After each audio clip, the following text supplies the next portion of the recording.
പേര് പറയുമ്പോൾ ഞങ്ങളുടെ വീട് ആലുവ കുട്ടമശ്ശേരി പബ്ലിക് ബ്ലോക്കിന്റെ ഇതായിരുന്നു. ബ്ലോക്ക് വന്നിട്ട് അവിടെ രാജീവ് ഹോസ്പിറ്റലിൽ ആലുവ ചെന്ന് ഒരു വർഷം ആന്റിബയോട്ടിക് ചെയ്ത് ഇത് ഉണ്ട്. ഒരു വർഷം കഴിഞ്ഞിട്ട് നമുക്ക് ടെസ്റ്റ് ചെയ്യണമെന്ന് പറഞ്ഞു.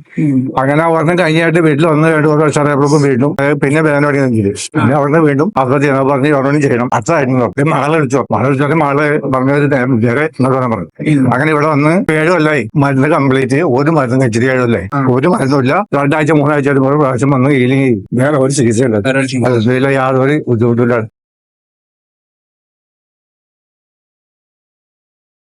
ഇവിടെ വന്നിട്ട് ഒരു മരുന്നില്ലാതെ 7 വർഷമായി. ഒരു മരുന്ന് ഒരു ഗുളികയും പബ്ലിക് ബ്ലോക്ക് വന്നിട്ട് അജീര് ഹോസ്പിറ്റലിൽ ആലുവ ചെന്ന് ഒരു വർഷം ആന്റിബയോട്ടിക് ചെയ്ത് 6-7 മരുന്നുകളുണ്ടായി. പിന്നെ വേദനയോടെ ചെയ്തു. പിന്നെ അവിടെ വീണ്ടും അസുഖം ചെയ്യണം പറഞ്ഞ് ഗവൺമെന്റ് ചെയ്യണം. അത്രയായിരുന്നു. അങ്ങനെ ഇവിടെ വന്ന് 7 കൊല്ലമായി. ഒരു മരുന്നില്ല. മരുന്ന് കംപ്ലീറ്റ് ഒരു മരുന്ന് കഴിച്ചിട്ട് 7 കൊല്ലമായി. അപ്പൊ പറഞ്ഞ് ഇത് ചിലപ്പോ ഒരെണ്ണോടുണ്ട്. അത് ചിലപ്പോ ഒരു വർഷം കഴിഞ്ഞിട്ട് നമുക്ക് ടെസ്റ്റ് ചെയ്യണമെന്ന് പറഞ്ഞു.